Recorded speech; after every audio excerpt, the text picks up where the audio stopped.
tout dépend de l'importance du sérieux dont nous sommes concernés par le dessein de Dieu. Et donc de la manière dont nous sommes prêts à rejeter tout préjugé, toute superficialité, tout scepticisme, toute familiarité, peut-être nos traditions. Ici, il est parlé de la base. C'est l'universel recours des apôtres. Les choses en leur temps étaient-elles autrement que ce qu'elles devaient être aujourd'hui? Y avait-il dans l'Église à Rome une condition qui demandait un formidable correctif tel que cette grande épître à leur adresse? Y avait-il un état de choses à Corinthe, des divisions, des manifestations de la chair, des désordres, des rivalités, des dissensions, et pire encore, réclamant un correctif tel que la première épître à l'Église dans cette ville?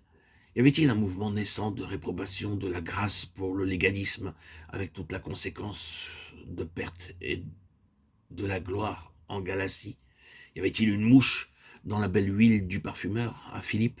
Y avait-il une menace de fausse spiritualité dans la forme de mysticisme à Colosse? Ouais, tout ceci et d'autres choses encore qui menaçaient le témoignage des églises et leur influence dans le monde.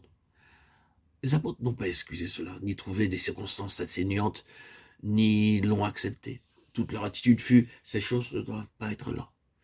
Comment ont-ils abordé ces situations? Avaient-ils une base commune et un moyen commun d'aborder cela et d'y remédier? Oui, ils en avaient un. C'était le même dans chaque cas.